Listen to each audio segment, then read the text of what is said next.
Once upon a time, I searched through the jungle, following a map poorly drawn on a piece of cloth. After days of walking, I reached an ancient Mayan temple. As soon as I stepped in, a strange noise echoed. I turned to leave, but suddenly the floor cracked beneath my feet.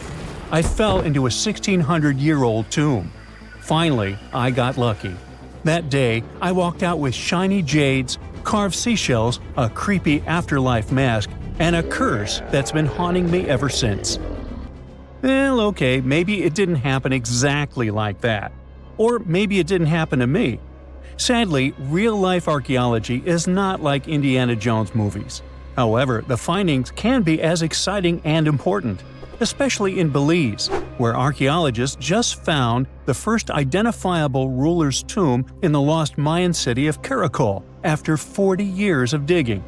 A team of archaeologists finally unsealed a hidden chamber, buried deep beneath a structure they'd already studied. And inside that tomb, which is indeed around 1600 years old, was Tikab Shak, the first known king of Caracol. His name is commonly interpreted as Tree Branch Rain Deity, which is poetic and incredibly awesome. King Shak was believed to be a Mayan deity in control of rain, thunder, and lightning. According to folklore, he used axes to strike rain-bearing snakes in the sky to make the rain fall. The buried king is considered to be the dynasty founder. The royal dynasty he founded lasted more than 460 years. And judging by what was buried with him, we can assume that King Shak was greatly celebrated. His tomb had jade beads, carved bones, seashell jewelry, and ritual pottery vessels. One of those vessels shows Ekchuak, the Maya deity of trade, receiving offerings. Others showed bound prisoners. Archaeologists could tell they had found some high royalty when they noticed a considerable presence of red cinnabar in the tomb, a rare and expensive material from the Mayan world. Then there's a jade mosaic mask, pieced together like a puzzle to cover the king's face in brilliant green. Jade wasn't used just because it was shiny. It was sacred and symbolically associated with life and demise. Polished jade glistens like it's been dipped in water, cool at first, but quickly warming in your hand. To the ancient Maya, this lifelike quality made jade a living, breathing substance. And for this reason, it possessed high religious and spiritual importance. The Maya associated it with the breath of life, with royalty, and with eternity. Covering someone's face in jade showed just how high-ranking that person was. King Shak's mask has yet to be examined properly, but another famous mask of King Pakal was made of over 346 green jade stone fragments. That's a lot of painstaking work. But maybe the most symbolically fascinating thing about this king was that he was old. Not just lived a good life old, toothless old. To us, that means he didn't clean his teeth properly, because no, you don't usually lose teeth just from getting old, as long as you maintain good oral hygiene and dental care. On the other hand, according to Maya legends, toothless elders were believed to have spiritual powers. Rulers and shamans mediated between realms, and aged or underworld deities were often shown as toothless in art. Now, speaking of realms, Mayan cosmology divided the universe into three layers. The upper world was where the deities lived. The middle world was where humans lived. It was carried on the back of a giant turtle or caiman, and surrounded by a primordial sea.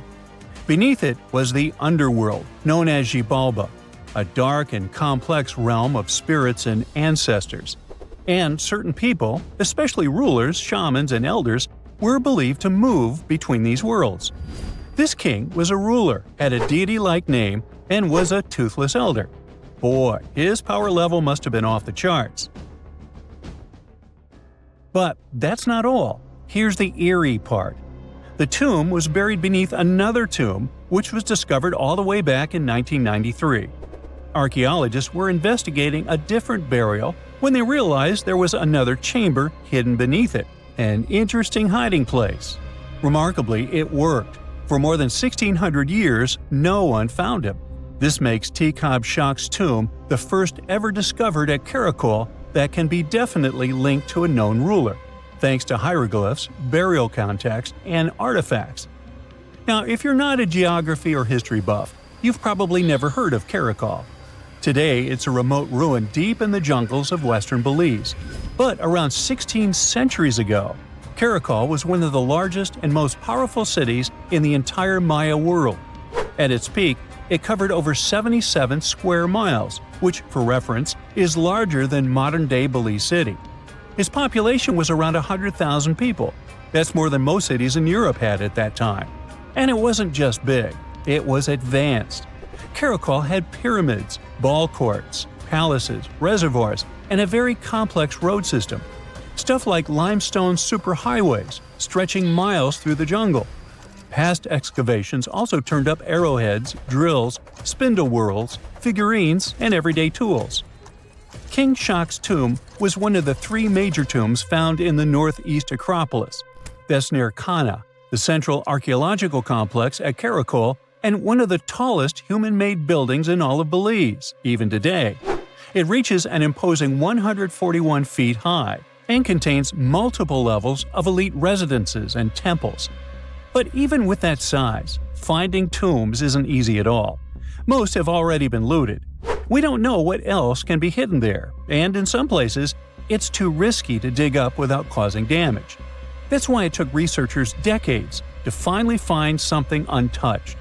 However, they were able to report over 850 burials and 175 tombs at Caracol over their 4-decade-long project.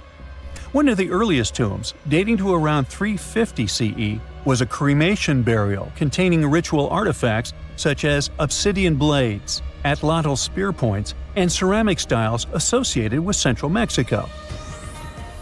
So, if you're an archaeologist, this city seems to be an old historical gold mine. And old historical gold mines often come with warnings. For one thing, it's "keep out, the ceiling might fall on you." Besides, even though scientists are excited about this discovery, if the king can really walk between realms, he's probably annoyed by all this. So what happens now that the king's eternal rest has been disturbed? Well, by opening and stepping into the tomb of Tekhab Shak, archaeologists basically stepped into a sealed sacred place. Maya tombs weren't just holes in the ground with a fancy coffin. They were sealed like cosmic vaults, locked up with stone, soil, and sometimes elaborate closing rituals. The goal was to mark the end of their use and protect what was inside. Archaeology at Caracol and other Maya cities shows this in action: thick ceiling layers, termination offerings, and carefully placed debris, all saying, "This place is done, keep out." Today's archaeologists still treat them that way, working under Belizean laws and cultural protocols, making sure they explore with respect for what these spaces meant to the people who built them. However, it's eerie to think about mythology and whether King Shak is going to haunt the archaeologists. I guess we'll see. They shouldn't be afraid because he's old and has no teeth. Maybe he will annoy them with rain. He's named after a rain deity, after all, and we still don't know about his true power level. The Mayans were a fascinating civilization, and their structures are still among the most mysterious ones you can find. Despite being isolated from the known world, they also built pyramids without cranes, mapped stars without telescopes, and knew how to bury a king. Caracol is full of secrets: a hidden tomb under another tomb, a toothless king with a scary-looking mask and a deity's name. Almost unbelievable. And amazingly, there is still stuff being found. So maybe it's not too late for me after all. But first, let's see the aftermath of this curse, huh?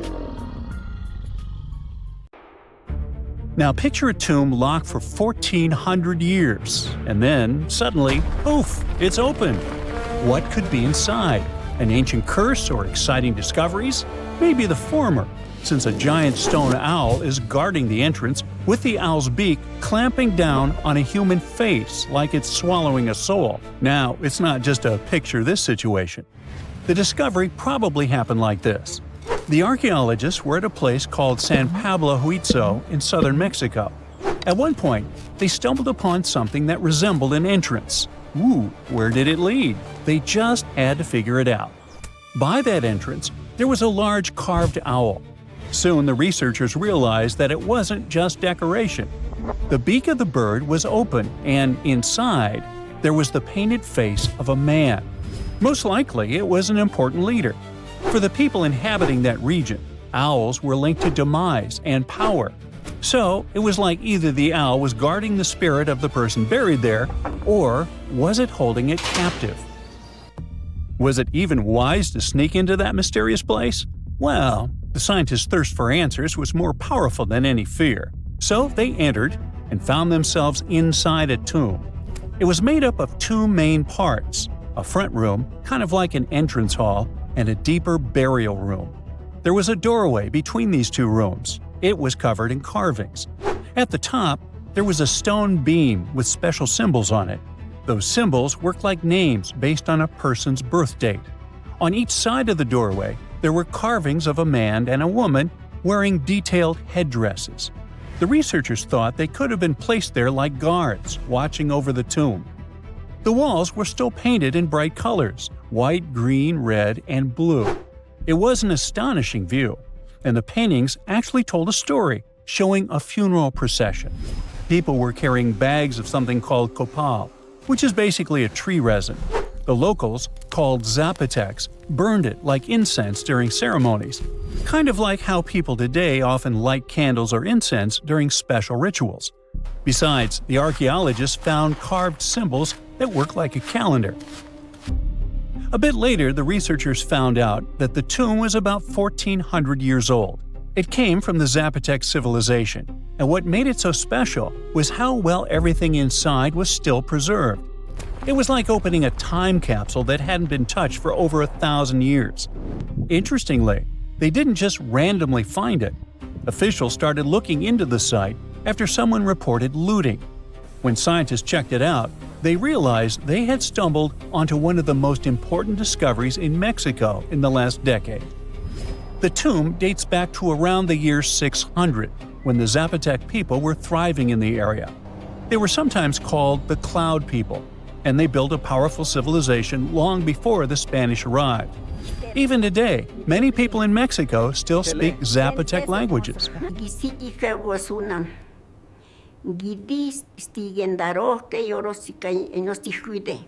Right now, experts from the National Institute of Anthropology and History are working carefully to protect the tomb and study everything inside.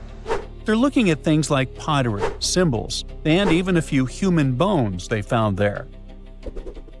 One of the most exciting things about this discovery was that many other Zapotec tombs found in the region had already been looted before archaeologists got to them. That means we lost a lot of history. Luckily, this tomb was miraculously mostly intact. Now scientists are focusing on protecting the tomb. They're carefully controlling the air and humidity inside because even small changes can damage it, documenting the artwork, and studying the carvings and symbols. But ancient tombs aren't always hidden deep underground, like in adventure movies. Sometimes you can find them right under a busy city. In 2023, archaeologists made a bizarre discovery on the edge of Chapultepec Park in Mexico City. They found a group of graves that are about 3,500 years old, older than most ancient pyramids in Mexico. There were 10 tombs shaped a bit like upside-down bottles or bells, wide at the bottom and narrower at the top. About half of them had human remains inside, 4 women and 1 man, mostly young adults. These people likely lived in a large village in the area during the early and middle pre-classic periods. That's long before the Aztecs ever existed. One of the archaeologists explained that people had been living in that whole area before a volcano had changed everything. That volcano is the Chila volcano, and when it erupted, it basically buried parts of the landscape under lava. Because of that, the ground where those tombs were stayed sealed and untouched for over 3,000 years. The Chila volcano is what's called an ash cone volcano. Basically, it looks like a classic volcano shape anyone would draw, round at the bottom and rising into a cone. It's about 1,000 feet tall with pretty steep sides, like walking up a hill that tilts about 30 to 40 degrees, which is definitely not an easy climb. Scientists believe Chila erupted sometime between 245 and 315 CE, based on radiocarbon dating. When it blew, it wasn't a small event. It completely changed the landscape. Lava spread out and formed what we now call the Pedregal de San Angel lava fields, covering a huge area south of modern-day Mexico City. Imagine a thick, slow-moving wave of molten rock turning everything in its path into solid stone. One of the biggest victims of this eruption was Cuicuilco, which was once a major and advanced city in Mesoamerica. The lava literally buried it, freezing it in time under layers of rock. After that, the people who lived there had to leave and spread out to other regions. On the bright side, this movement of people, kind of like a forced migration, helped spread their culture across central Mexico. It may even have influenced the development of nearby cities, like Teotihuacan. Sometime later, it became one of the most powerful urban centers in the region. But this story has a twist. Not all scientists agree on the timing. Some think that a series of big eruptions and the destruction of Cuicuilco might have actually started earlier, around the 1st century BCE. So, depending on which history you look at, this disaster either happened a bit later in Roman times or even earlier, back when ancient civilizations in Mexico were still developing. Either way, it was a catastrophic event that reshaped both the land and the lives of the people living there. But let's get back to the tombs. They aren't huge. Most are about 3 to 6.5 feet wide and up to 5 feet tall. Picture something about the size of a small closet or a big storage bin you could crouch inside. Archaeologists call them bell tombs because of that rounded bottle-like shape. This style isn't unique to just one place. We've found similar tombs across different parts of Mexico. It means people must have shared their ideas, like trends spreading between regions today. Another curious thing is that this wasn't a one-time burial site. The team found later burials too, which means people kept coming back to that spot for generations. It was a place that remained important to a community for hundreds of years. Inside the tombs, archaeologists found offerings buried with those who had passed away. There were tools made from deer antlers, a cup, and small female figurines. They were probably personal items or symbolic gifts, similar to how people today might leave flowers or meaningful objects at a grave. All those items have been moved to the National Museum of History for careful study. Experts use them to figure out more about how those people lived. Luckily, this isn't the only discovery in the area. Construction work around Chapultepec Park has been turning up all kinds of history lately. In fact, not long before this, archaeologists even found a 16th century cemetery from less than 100 years after the fall of the Aztec Empire after the Spanish conquest. Archaeologists recently found something fascinating from a forgotten Maya kingdom, a tomb hidden in a collapsing pyramid. Inside, there was a king buried for 1,700 years, a jade mask that looks almost human, but not quite. And all this thanks to the looters who missed it by just 6 feet. They stumbled upon it in 2022 in the dense jungles near the border of Guatemala, Mexico, and Belize. In Mayan times, this little place used to be called Xochitlam. It's a lost city, half swallowed by jungle. This place meant pretty much nothing compared to other big Mayan cities, like Tikal or Teotihuacan, or so we thought. The team found a tomb of a Mayan ruler. The artifacts, the names of kings, all this revealed that Xochitlam wasn't just some tiny village. It was a pretty important place for that culture. And what they found inside that tomb may rival the treasures of any Maya metropolis. The tomb's ceiling had collapsed long ago, but the offerings were still inside and remained intact even after centuries.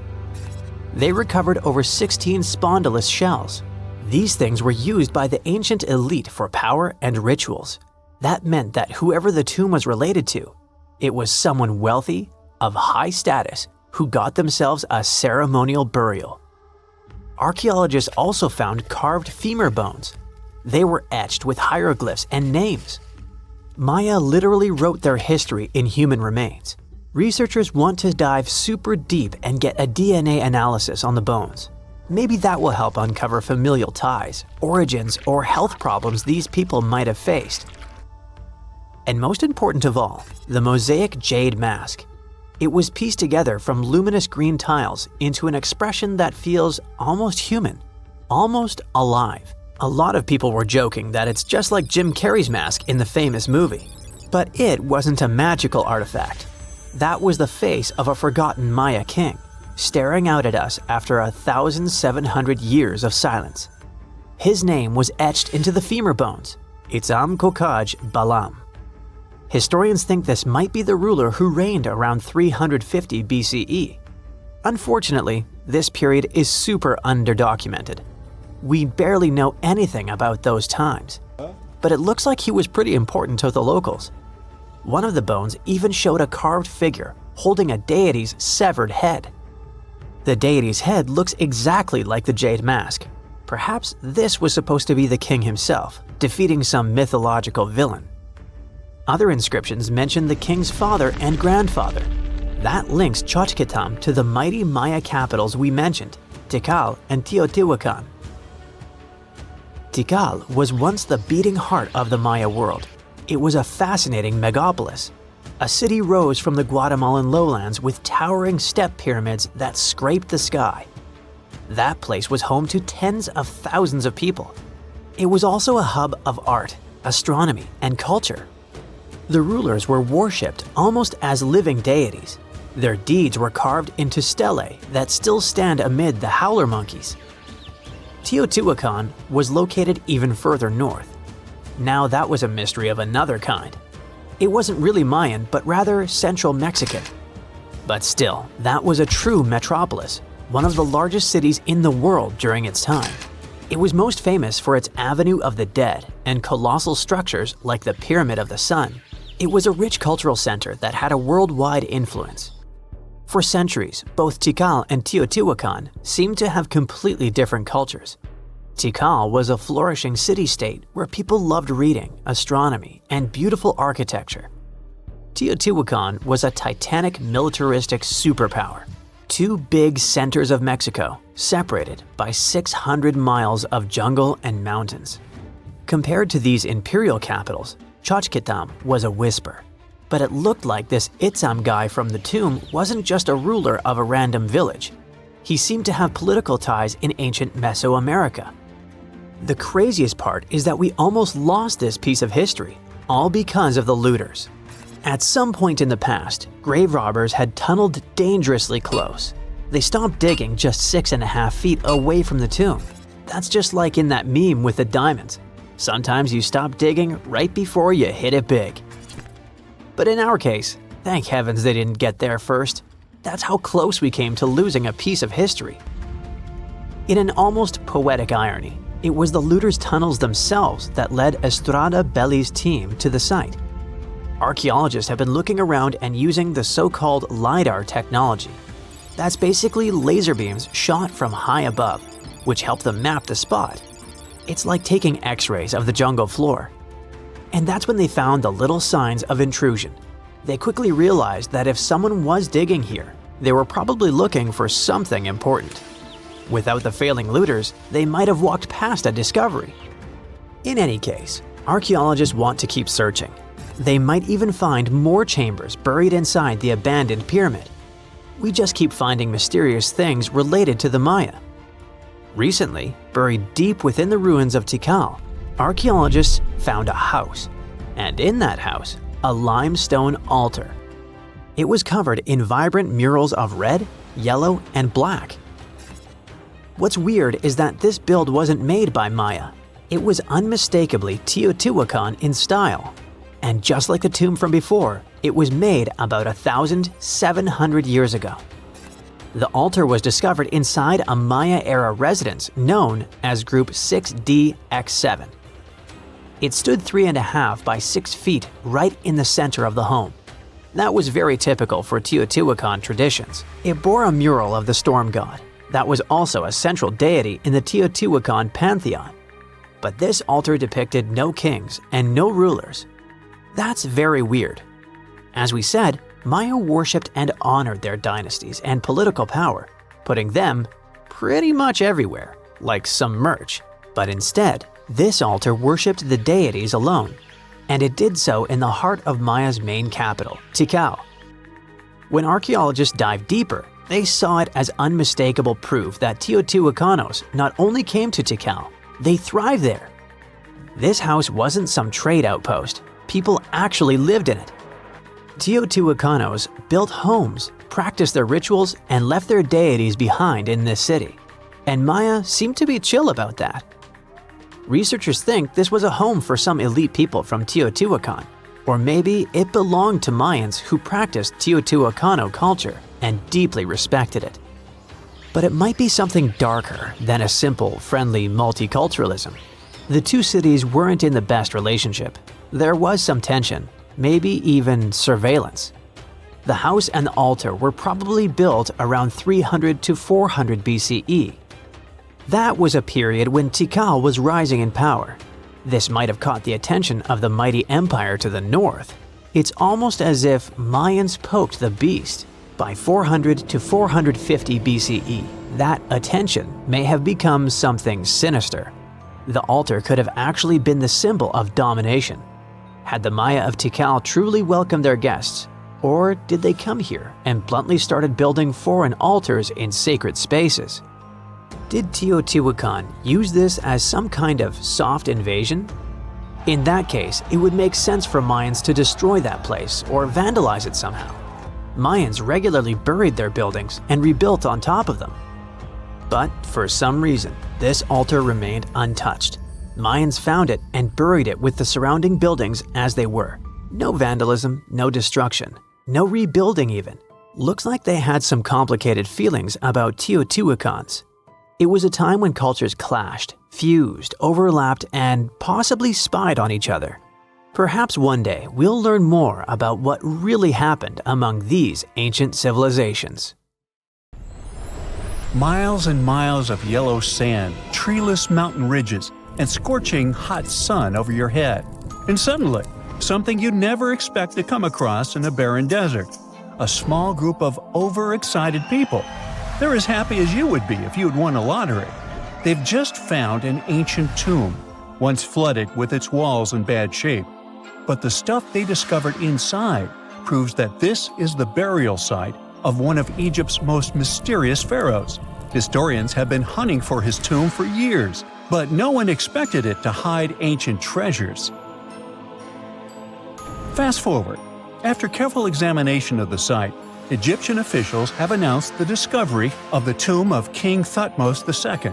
It's the last missing tomb from Egypt's 18th dynasty.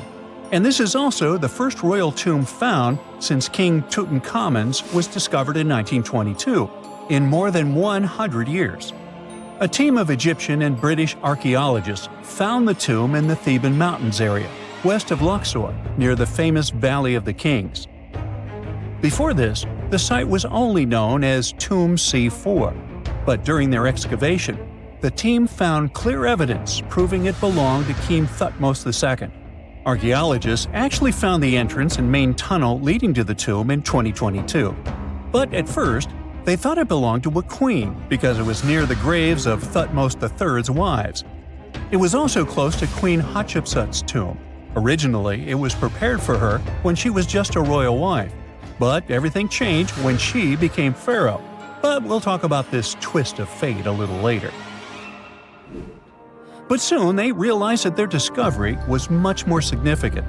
They found alabaster jars with Thutmose II's name and the words "deceased king" written on them. That's when they realized that the tomb was actually his final resting place. Sadly, Thutmose II's tomb has seen better days. According to the head of Egypt's antiquities sector and the leader of the Egyptian excavation team, the tomb suffered major damage from ancient floods not long after the pharaoh's death. Water swept through the burial chamber, likely destroying or displacing many of the original artifacts. Much of what had been once inside the tomb was moved elsewhere in an attempt to salvage it. The researchers found out that the tomb had a basic design, with an entrance, a sloping main corridor, and a burial chamber. The corridor was coated in white plaster and rose about 4.5 feet above the floor of the burial chamber. A large staircase and a very large descending corridor of the tomb indicated its grandeur. It took the team a long time to navigate through, though, as the tomb was blocked by flood debris and collapsed ceilings. Only after crawling through a 32-foot passageway with a small 16-inch gap at the top, the worst nightmare for those of us with claustrophobia, were they able to reach the burial chamber. There, they were in for another surprise. They cleared the debris, expecting to find the crushed remains of a burial beneath. But the tomb turned out to be completely empty, and it was not due to robbery. It had been deliberately emptied. The researchers soon realized that the tomb had been flooded since it had been built underneath a waterfall. It happened just a few years after the king's burial, so the contents of the tomb were moved to another location. That's why there was a second corridor in the tomb. It was most likely made to help remove King Thutmose II's body from his flooded tomb. Despite the damage, the excavation team made some really exciting discoveries.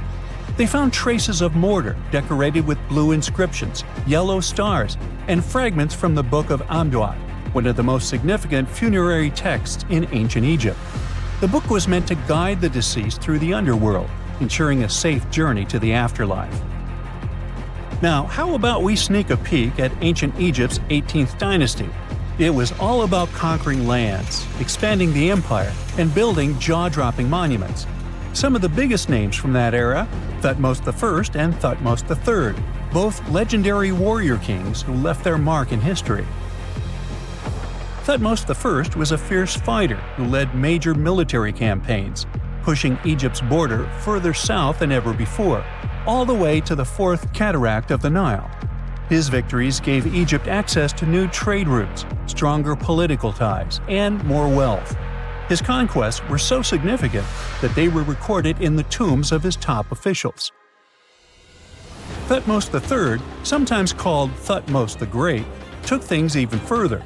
He was not only an incredible military strategist, but also the commander of Pharaoh Hatshepsut's armies before becoming king himself. He led between 17 and 20 military campaigns, winning every single one and expanding Egypt's empire to its peak. He even created the world's first navy. Thutmose III is often remembered as Egypt's greatest warrior pharaoh. And sandwiched between these two powerhouses was Thutmose II, a pharaoh who doesn't get nearly as much attention. Hey, the middle child, right? His reign lasted only about 5 years before he passed away at around age 30 in 1479 BCE. He is kind of a mystery. No one really knows what he accomplished. For the longest time, even the location of his burial site was totally unknown. His body was actually found in the 19th century. It was just lying around in the mortuary temple of Deir el-Bahari, in a secret chamber where priests used to hide royal mummies centuries after their original tombs were looted by grave robbers. In other words, Thutmose II's body must have been moved from his original resting place at some point in history to protect it. During his lifetime, Thutmose II made at least one major impact on Egyptian history. He married his half-sister Hatshepsut. That might not sound like a big deal, but it helped her become Egypt's greatest female pharaoh after he passed. The catch? She kept her stepson, Thutmose III, off the throne for decades. When he finally took power, he erased her name from history out of spite. And still, Hatshepsut is one of Egypt's greatest pharaohs, no matter if you're talking about a man or a woman. She brought a lot of wealth and art to Egypt. She led a big trading trip to a place called Punt, where she brought back things like gold, ebony, and incense. She also made sure her name lasted by building amazing structures that we can still see today. At Karnak, she added huge obelisks. One of them is still standing tall. She also was the one to build the Temple of Deir el-Bahari with its countless columns. She was buried there. Interestingly, Hatshepsut was often shown in art as a man with muscles and a beard, like how pharaohs were usually depicted. But she made sure there was always something in the artwork that reminded people she was a woman, like calling herself Daughter of Re or His Majesty herself. When she passed away in 1458 BCE, Egypt wouldn't have a female ruler as powerful as her until Cleopatra, about 1400 years later. According to Egypt's Supreme Council of Antiquities Secretary General, isn't that a mouthful? Hatshepsut's name actually appears in Thutmose II's tomb, meaning she might have even handled his burial. As for their final resting places, well, Hatshepsut was buried in the Valley of the Kings, and Thutmose II's mummy is now in the National Museum of Egyptian Civilization, alongside other ancient Egyptian rulers. It gives visitors a rare chance to see the remains of a nearly forgotten pharaoh. Now, experts consider the discovery of his tomb to be one of the most significant in recent years. The artifacts found there add important details to our understanding of the history of the region and Thutmose II's rule. And even though the tomb's design is fairly simple and follows the same architectural style preferred by later Egyptian rulers, its historical importance is undeniable. In any case, the mission isn't over yet. Archaeologists are now focusing on solving another mystery. Where did the rest of the tomb's contents end up? The team is determined to continue their search. Who knows what other secrets they will uncover that have remained hidden beneath the sands for thousands of years. In November 1922, a boy walked through the desert mountains of Egypt and discovered some ancient steps carved into the rock. Subsequently, this find became one of the world's largest and most significant archaeological discoveries. This step was part of Tutankhamun's untouched tomb. Archaeologists found about 5,000 ancient objects, including jewelry, fabrics, painted vases, and funeral masks. You've probably seen one of them. It has become one of the most recognizable attributes of ancient Egypt. More than 100 years have passed since then, and now humanity has finally become close to another large-scale discovery, the tomb of Cleopatra. This queen was the last active ruler of the Ptolemaic Kingdom of Egypt, who sat on the throne from 51 to 30 BCE. There are many ancient records about Cleopatra, her reign, and her unusual personality, but until now, no one has discovered the secrets about her passing away in the burial place.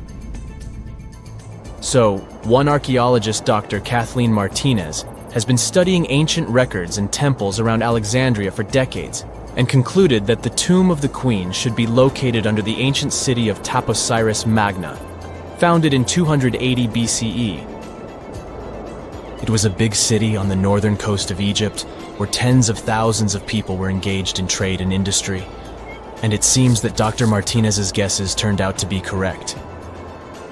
She and a group of archaeologists have discovered a secret underground tunnel near Alexandria, with a length of about 0.8 miles. It was cut into the rock under Taposiris Magna's temple. During further excavations, they found many things that indicate Cleopatra's tomb lies in the tunnel's depths. It's also possible that she is buried there together with the Roman commander, Mark Antony.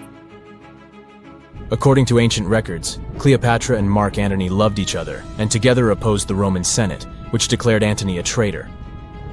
The fact that natural disasters have occurred on the territory of Taposiris Magna for thousands of years can complicate the excavations. Earthquakes and floods destroyed the city and possibly flooded its underground tunnels. But archaeologists hope the ancient tomb remains untouched, and that it hides many treasures and records about the royal life of ancient Egypt during the reign of the last dynasty. There's a chance that excavations will go underwater and in the mud. This will require much time and funding, but archaeologists are sure it's worth it. Anyway, it's too early to say that Cleopatra is really buried there, but scientists have found many things in the tunnel that confirm this, including clay pots, dozens of coins with the image of Cleopatra and Alexander the Great, as well as a bust with the image of the Egyptian queen. Cleopatra is still one of the most popular personalities in Egypt, on an equal footing with Ramesses III and Tutankhamun. She inspired many films, paintings, and books, but what made her so popular? She became famous for her inconsistency. She was a beautiful, intelligent ruler who pulled Egypt out of the crisis and made it a prosperous power. Medieval Arabic texts say she knew chemistry, mathematics, and philosophy, and may have written several scientific books. She knew several languages and had excellent diplomatic skills. At the same time, there are many legends that she was a femme fatale who drove many men crazy. However, there's no evidence that her beauty was incomparable. The image of a stunning model was created by Hollywood when it made several films where famous actresses performed the role of Cleopatra. And the Roman Emperor Octavian, the adopted son of Julius Caesar, specially created the image of Cleopatra as an insidious seductress because he was her enemy. Even though she was born in Egypt, Cleopatra wasn't an Egyptian. Her ancestors were Greeks, among whom was one of the generals of Alexander the Great. However, the people of Egypt loved her. She learned the language and was very sensitive to the traditions of this country. She knew the history, mentality, and customs of ancient Egypt well. She raised the level of its economy and strengthened its status as a world power. Much of this was made possible thanks to her cunning and impressiveness. She loved theatrical performances and lavish celebrations. She knew how to surprise people and put on a show. But behind the exterior image of a luxury lover was an intelligent and calculating ruler. Ancient Egypt was a rich, luxurious country, and Cleopatra did everything to increase its wealth and strengthen its position in the international arena. For example, she was once in conflict with her brother Ptolemy XIII. The queen knew that she wouldn't be able to resist him, so she decided to attract Julius Caesar to their side. The Roman emperor arrived in Alexandria, where Cleopatra wanted to meet him, but Ptolemy knew about her plans and was about to prevent her from coming to Caesar. Then, instead of a rich and noisy arrival, Cleopatra decided to make her visit inconspicuous. She wrapped herself in a carpet or linen bag the emperor's servants carried into Caesar's private chambers. Cleopatra emerged from the carpet and impressed the Roman emperor with her beauty and determination.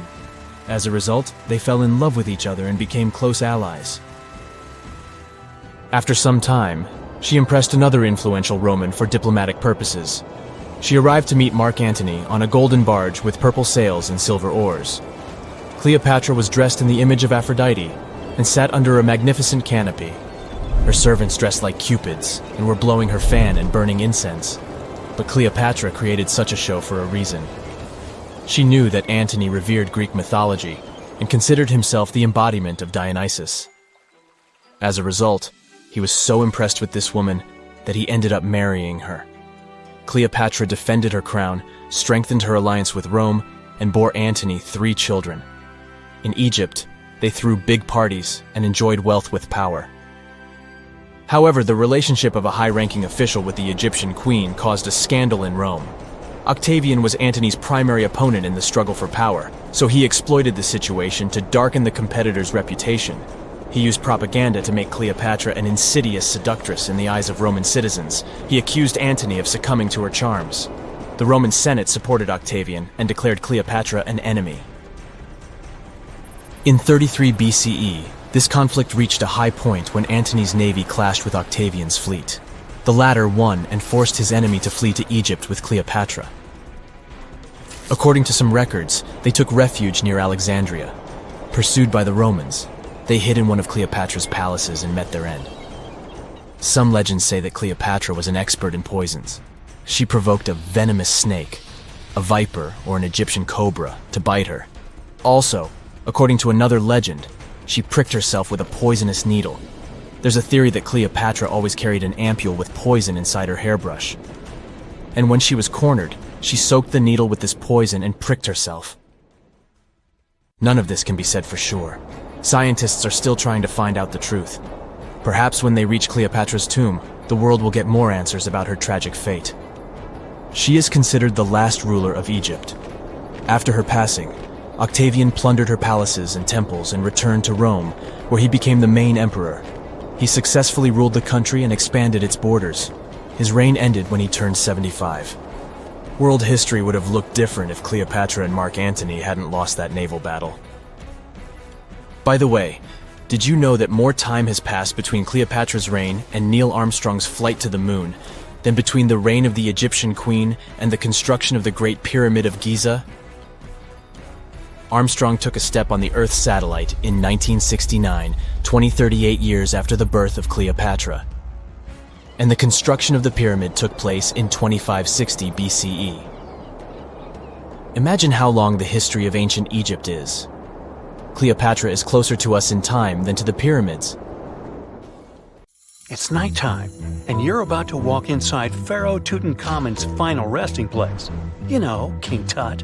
You don't have a torch, but at least you came with a flashlight. You walk down several flights of stairs and observe how the walls are carved in hieroglyphics and what looks like a spell.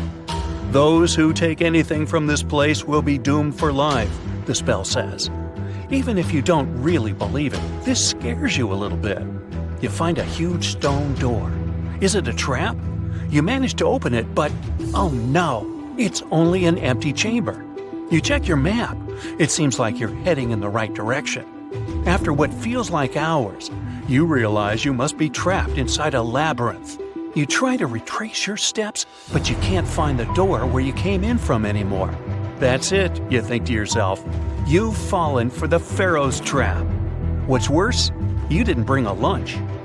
Okay, so we've all seen Hollywood movies where the main character is exploring ancient ruins and faces some seriously dangerous traps, right?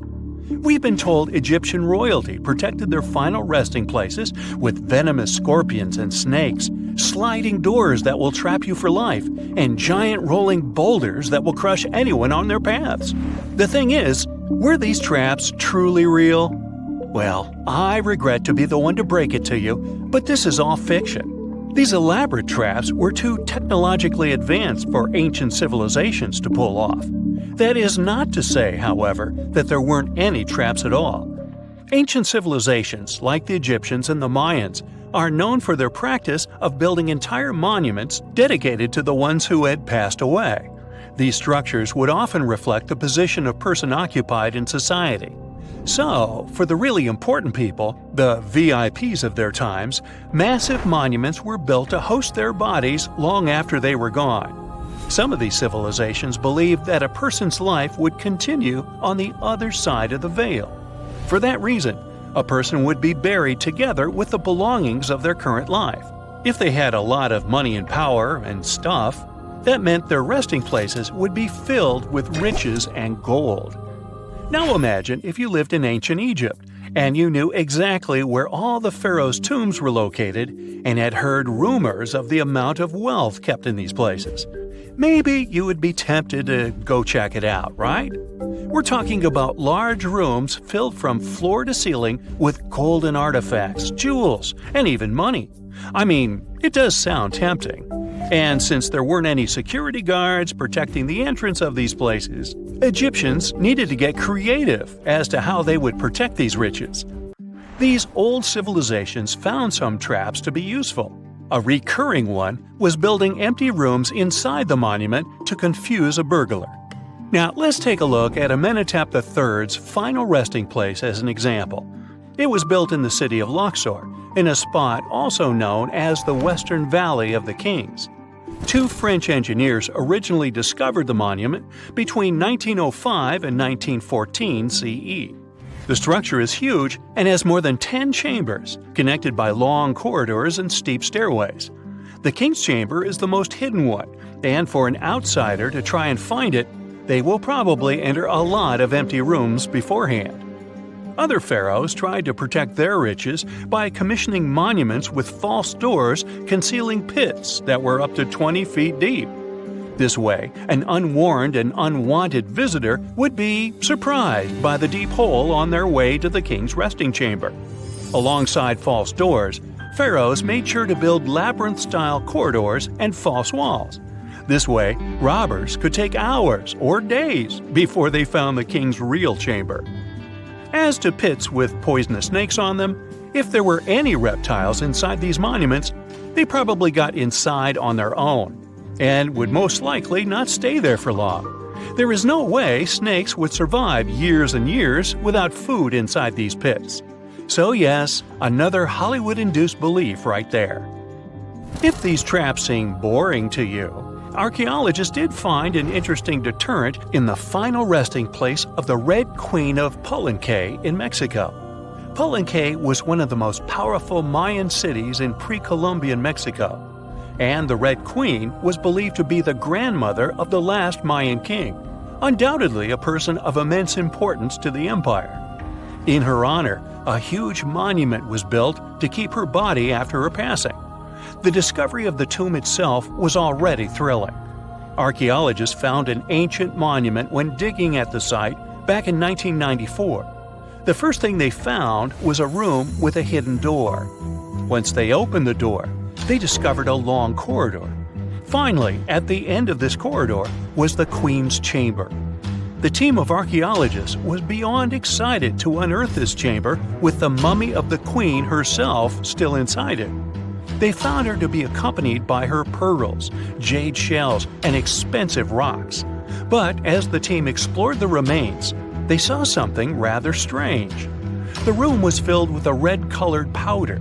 Researchers knew that the color red was important to the Mayan people, and that much of their clothing and buildings were decorated with this color. But they didn't understand why the Queen was buried with this unknown red substance. After they took a sample back with them for further analysis, they discovered that the red powder was cinnabar, a very dangerous mineral. This powder, when inhaled, can cause, shall we say, severe health damage to a person. The team concluded that this could only be a trap for anyone trying to steal her riches. Okay, so dangerous powders might have worked as the most intense traps we've seen until now. But perhaps the cheapest way to keep out unwanted visitors was to advertise spells written out all over the monument. We'd probably laugh at these today, but back in the day, they were more or less effective. Spells usually said that the person who took anything from that place would meet a tragic fate. Some spells said that robbers would lose their houses in big fires or terrible floods. Other spells said burglars would have incurable and undiagnosed health issues, but they weren't really enough to stop people from taking any gold. There are some stories surrounding how these spells might have been real. One of them is from the famous British Egyptologist Howard Carter, the one responsible for unearthing Pharaoh Tutankhamun's resting place in the 1920s. After months of unsuccessful digging, Carter discovered the tomb's existence by chance. He found the entrance to a stairway right beneath the soil where he had been searching all those months. With the help of a team, he cleared the piles of sand blocking the stairs and discovered a doorway. The door had several royal symbols carved into it, and Carter knew this could only mean a very important person had been buried there. And he was right. With a chisel, he made a hole in the top left-hand corner of the doorway and lit his vision with the help of a candle. He couldn't believe what he was seeing, the reflection of several golden and jeweled items crowding the chamber before him. Lost for 3,000 years, Carter had just discovered the final resting place of King Tut. But the story didn't finish here. This discovery was accompanied by a series of unfortunate events that led people to believe it had something to do with the pharaoh's spell. Carter himself mysteriously passed away just a few years later, and some of his assistants lost their houses in floods, just like one of the spells threatened. Some say it's just coincidental, as there's no real proof of these things being connected. Well, what do you think? Was this an effective trap after all? One more step in the wrong direction, and the crossbows will release their arrows. If you open the wrong door, you'll end up in a river of mercury. It's almost impossible to get out of this place, but it is even more difficult to get here. No, this is not a location from an adventure movie, but a treasure hunter. This is a real giant tomb filled with traps and streams of toxic mercury. And it's not somewhere deep in the Amazon jungle or an unknown island. This tomb is located in central China, near the city of Xi'an.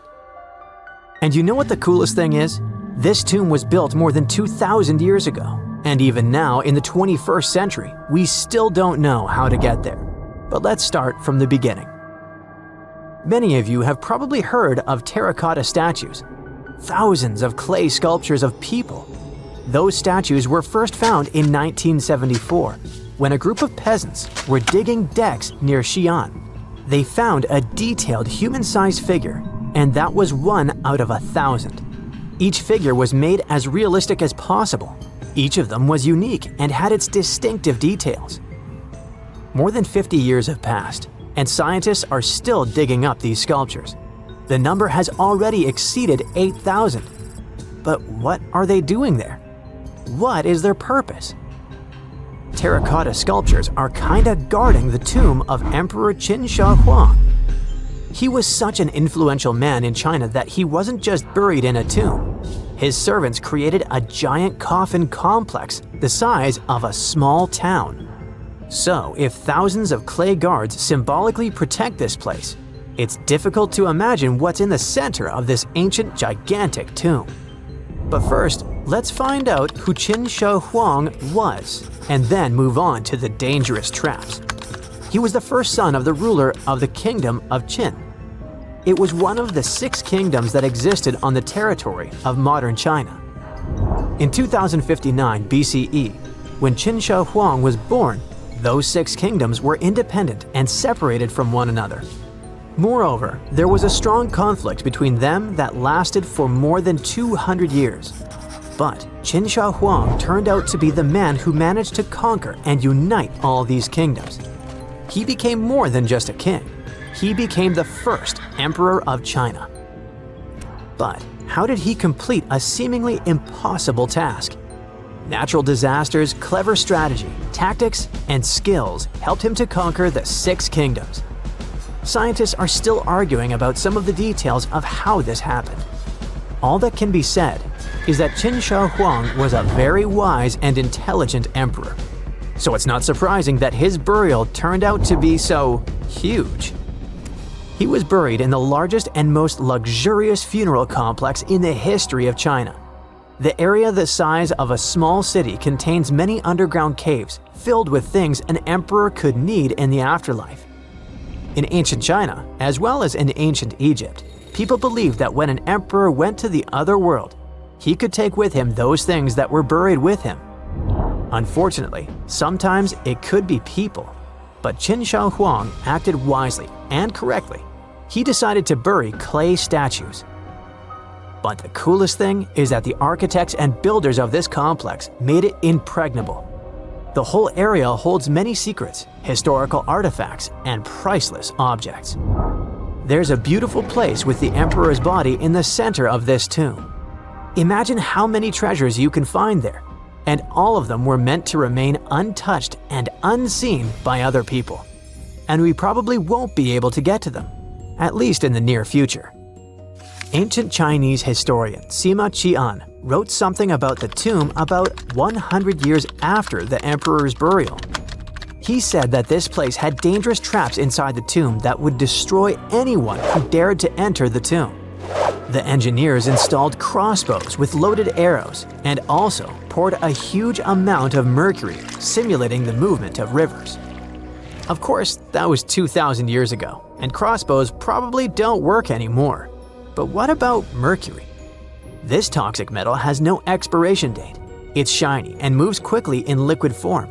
It looks beautiful, but don't touch it. Even a small drop of mercury can cause damage to your body. Inhalation of its vapors or ingestion causes damage to nerves, the liver, kidneys, and many other symptoms. And that's just one drop. Imagine how dangerous rivers of this substance can be. Who knows how much mercury was loaded there by the tomb builders? But even if you dodge all the traps and don't end up in the poisonous river, mercury would still be able to harm you. Its vapors can pass through the cracks in the walls. This means that the entire tomb is probably soaked in this substance. And by the way, this is not just a guess. Scientists have measured the mercury level at the excavation site and found that it's much higher than normal. But why mercury? In ancient China, mercury was considered the elixir of youth, the source of immortality. According to the records, Qin Shi Huang often took pills with this element. Perhaps this was the reason that his life ended at the age of 49. In any case, people can damage ancient structures and artifacts during excavations. For example, archaeologists caused great damage to Tutankhamun's tomb during its exploration. You dig around, but then suddenly the entrance collapses and you destroy vases, scrolls, interior decorations, and other stuff. But even if you do everything carefully, the writing and drawings on the walls can be destroyed by sunlight or oxygen. Places where there has been no fresh air and ultraviolet radiation for thousands of years have their own chemical composition that can be damaged by contact with the outside world. In the 1970s, when archaeologists were excavating terracotta sculptures, the paint pigment fell off the statues because of contact with the sun and air. Fortunately, the archaeologists quickly adapted and created a technology that allowed them to get the statues out without damaging the paint. It was a long and careful process, but it was worth it, and here's why. According to ancient writings, the emperor created an underground kingdom with a beautiful palace in the center. He decorated the ceiling of this palace with expensive pearls. You know why? To simulate the stars in the night sky. And that's just the ceiling. It's difficult to imagine how the walls, floor, and tomb of the emperor are decorated. Besides, scientists expect to find many other statues that copy the emperor's servants. So, in simple terms, the tomb of Qin Shi Huang is a paradise for archaeologists and historians. But of course, it will take more than one generation before they extract all the treasures. Some experts predict that the excavation of the entire tomb could take centuries. But of course, new archaeological technologies can change everything. For example, non-invasive research methods mean you don't have to enter the tomb. You can see it through a special device. Another idea is the use of muons. Those are subatomic products that appear as a result of the collision of cosmic rays and atoms in the Earth's atmosphere. The point is that these muons can penetrate through solid objects, just like X-rays. Or how about nanotechnologies? Imagine millions of tiny digger robots climbing into a tomb and starting to scan the area. They transmit the data to a computer, and then scientists create a holographic model. It all sounds cool, but to be honest, the charm of archaeology is lost here. It's one thing when you carefully dig up some ancient artifact with your hands, see it with your own eyes, and scrupulously clean it from the ground. And it's completely different when you watch it on a computer screen. But in any case, technologies using muons or some kind of robots ensure people's safety. It's better if a computer falls into a trap than if it happens to an archaeologist.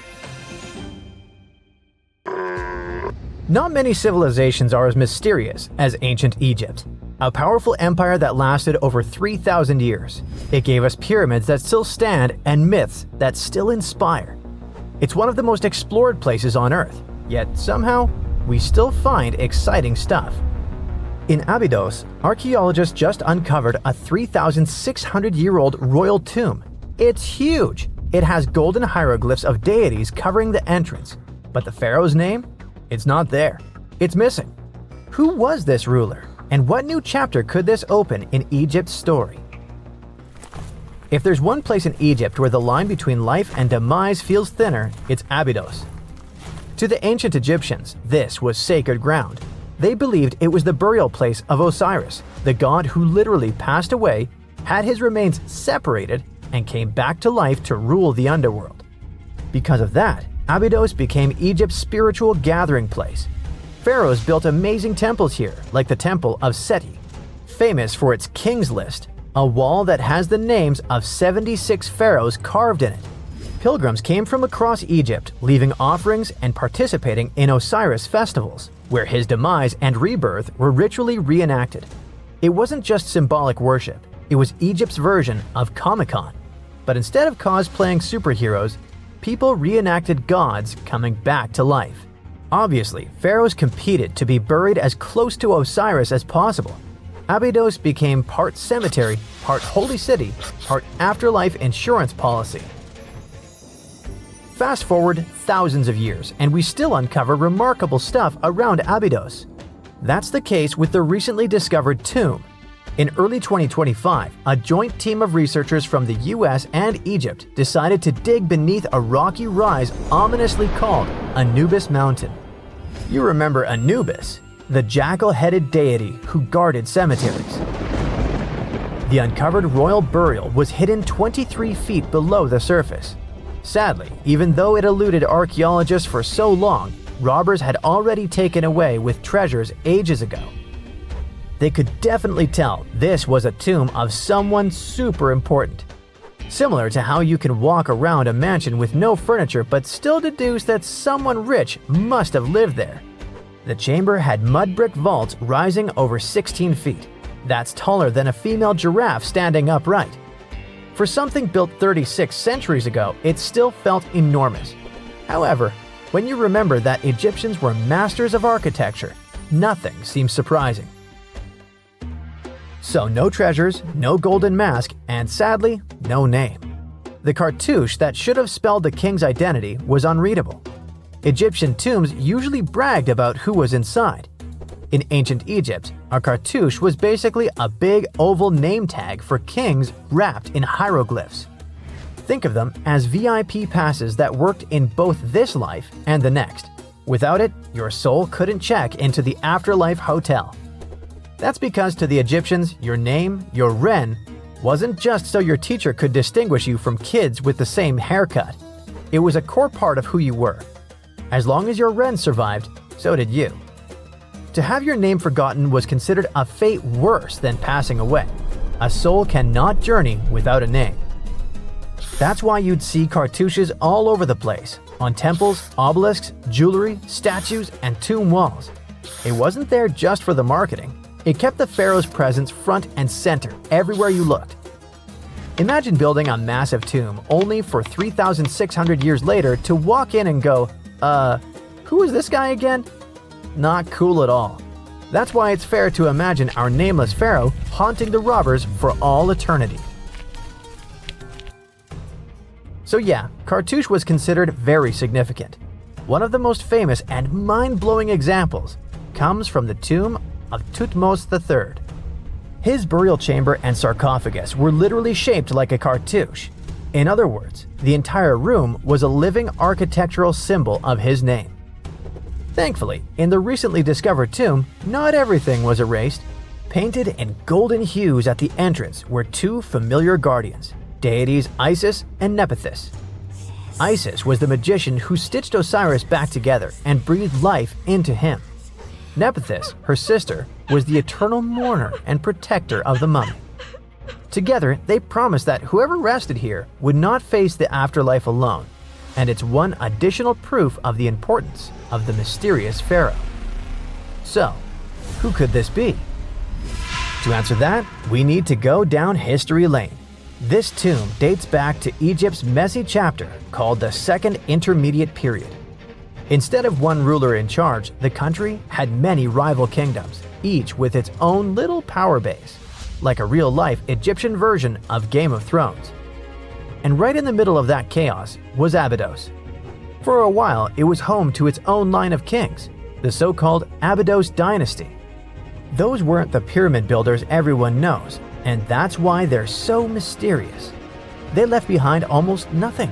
No great monuments, no sprawling cities, just fragments of names on broken blocks. For centuries, many scholars even doubted they existed at all. That sorta changed in 2014, when archaeologists uncovered the tomb of Senebkay, one of those shadowy kings. Now, everything we know about Senebkay points to him having quite a story to tell. His bones revealed 18 deep wounds, the kind you get in battle. He had blows to his skull, back, and hands, and likely lost his life fighting, making him one of the few pharaohs we know who sadly fell in combat. His tomb was modest, with reused artifacts from earlier kings, but it delivered one priceless thing: proof. Until Senebkay, the Abydos dynasty was just a theory. With him, it became real. And that's why the new discovery could be a big deal. The newly uncovered royal tomb at Abydos shares the same layout and style as Senebkay's. It has limestone chambers, mud brick vaults, and protective deities, although it's much bigger. Which again raises the possibility that we're looking at an even earlier, more powerful ruler of Abydos. Whoever he was, he wanted to be remembered alongside the greats. Which is ironic, because it seems that history tried erasing him. Perhaps additional findings alongside his tomb could tell us more. Yes, there's more, and it's actually pretty cool. Not far from Abydos, in the village of Banawit, archaeologists uncovered a Roman-era pottery workshop. Yeah, you heard that right. A pottery factory close to a pharaoh's burial ground. The site had huge clay kilns, storage rooms, and even broken shards called ostraca. They were basically ancient sticky notes. Except instead of shopping lists, those had receipts scratched onto them in Greek and Demotic Egyptian. Little records of everyday transactions, the kind of thing you'd never expect to find near a lost dynasty king. Honestly, the Potters missed a chance. Forget boring receipts, they should have been selling Osiris's mugs and Anubis figurines to pilgrims and tourists. But that's not all. It seems that centuries later, during the medieval period, the same ground became a cemetery. Archaeologists found mud brick graves with skeletal remains. This could mean that Abydos kept its aura of significance for hundreds of years after the Age of Pharaohs. So why this hill again and again? Is this place really a getaway to the afterlife? It is, after all, the very place where Osiris is said to rest. That belief lingered like a shadow for thousands of years, strong enough to pull in pharaohs and later medieval families. Different rituals, same sacred ground. Although, to be fair, the Romans weren't here for Osiris. They came to make pots. The story of Abydos is not over. The excavations will continue, and who knows what else could be discovered in the future. Today, archaeologists are armed with tools that are basically X-ray glasses for the desert. Every scan could reveal a hidden chamber, or if we're lucky, finally give our nameless pharaoh his wren back to him. In fact, I became strangely invested in finding out who he was. So let's hope for some news soon. It's only a matter of time. Do you have your own theories? Let me know. No man shall ever find my tomb. That's what, according to rumors, Cleopatra once said. Rumor has it really wasn't about the gender. She wanted no living soul to disturb her, and I think she meant that no human would ever discover the location of her grave. But, surprisingly, it was indeed a woman who was closer than anyone before to finally discovering the Queen's resting place. Meet Kathleen Martinez Berry, a criminal lawyer turned archaeologist. She got so intrigued with Cleopatra's story that she packed her bags and went to Egypt with no official support and even no permission from the authorities. All she had was pure determination to find the Queen's tomb. Now, you could say Kathleen had always been ahead of the game. She skipped grades in school, mastered piano, chess, swimming, and martial arts, and grew up listening to top intellectuals debating in her home. And she even got her law degree at just 19, and archaeology was her side passion. She had never actually been to Egypt, never dug up a single artifact. But her fascination with Cleopatra went all the way back to an argument with her father in 1990. That day, she walked into his library looking for a copy of Antony and Cleopatra by Shakespeare. Her dad, Fausto Martinez, a professor and legal expert, casually called Cleopatra a seductress. Kathleen wasn't having it. She fired back, arguing that history had been totally unfair to Cleopatra. The Romans, she said, wanted to destroy her reputation, and for centuries, people had just believed their version of the story. The debate went on for hours, and in the end, her father admitted maybe he had judged Cleopatra too harshly. That conversation changed everything for Kathleen. From that day on, she read every ancient text she could find, especially Plutarch's account of Cleopatra and Mark Antony. The more she learned, the more convinced she became that Cleopatra wasn't just some queen who fell for the wrong guy. She was a genius, playing a dangerous political game to keep Egypt independent. And the more she read, the more she started thinking, what if everyone had been looking for Cleopatra's tomb in the wrong place? That thought stuck with her. When she was caring for her second child, she earned a master's in archaeology. Multitasking. That reignited an obsession that would take over her life, uncovering the truth about Cleopatra. Even though most experts believe that Cleopatra's tomb, along with the final resting place of 13 other Ptolemaic rulers, lies somewhere beneath modern-day Alexandria, Dr. Martinez has a different idea. She believes Cleopatra was buried at Taposiris Magna, an ancient temple dedicated to Osiris, the Egyptian deity of the afterlife. But she still needed an ancient foundation plate. These plates, about the size of a smartphone, were placed beneath important temple structures and often contained inscriptions explaining when and why the temple was built. If she could find a plate that confirmed the temple was dedicated to Isis, Cleopatra's patron deity, she'd have solid proof that this was the right place to look. Nothing could deter Martinez. She excavated the entire temple site, digging deeper than anyone before her. Her team found coins with Cleopatra's name and face stamped on them. It meant Cleopatra had a direct connection to this site. Then, they uncovered something even more interesting: a tunnel used to bring water to people, leading straight from the temple into the Mediterranean Sea. So, if parts of the temple had already sunken into the water, could Cleopatra's tomb be down there too? Martinez needed proof to convince Egyptian authorities to let her search underwater. And, against all odds, she found the missing foundation plate. On it, the pharaoh offered a large area of Nubia to deity Isis. That was it, the confirmation she needed. The temple was indeed dedicated to Isis, proving her theory wasn't just speculation. If one temple was on land, Martinez suspected the second temple, possibly Cleopatra's tomb, had collapsed into the sea. She needed help from experts in underwater archaeology, so she reached out to Robert Ballard, the guy who discovered the Titanic. With support from the Egyptian authorities, she and her team began exploring the waters off the coast of Alexandria. And what they found was mind-blowing. Underwater, they discovered massive stone structures, some standing 6 to 10 feet tall, right where the coastline would have been thousands of years ago. They also found basalt blocks, the same material used in the statues from the first temple. That meant one thing: those weren't just random rocks. They were the remains of a lost city, buried beneath the sea for centuries. Now, we can only wait and see whether Martinez and her team will be able to unravel one of the greatest mysteries of the past left by the outstanding woman that was Cleopatra. Here's some backstory. After her father, Ptolemy VII, passed away, Egypt's throne went to both Ptolemy VIII and Cleopatra, or so it seemed. Cleopatra, just 18 at the time, allegedly married her 10-year-old brother. Yeah, ancient royalty had some different customs, though there's no solid proof of that. But sibling love didn't last long.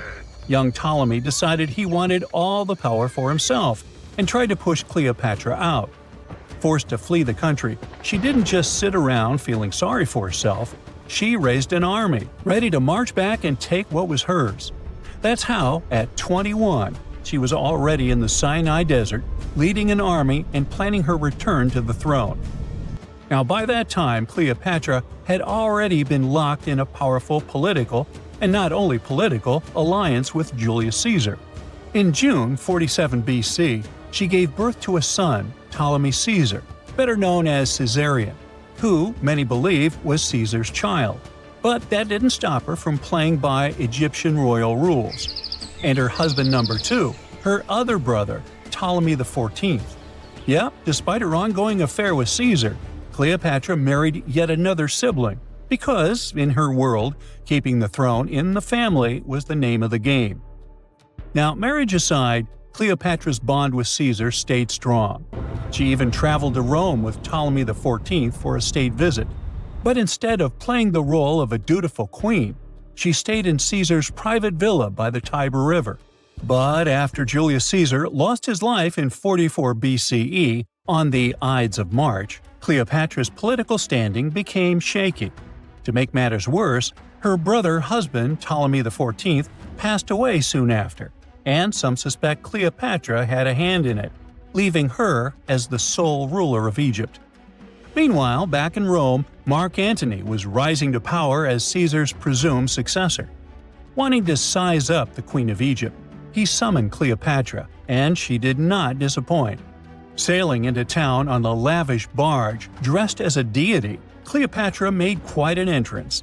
Antony was instantly mesmerized, so much so that he left his third wife back in Rome and followed Cleopatra to Alexandria, where their relationship turned into a full-blown royal affair.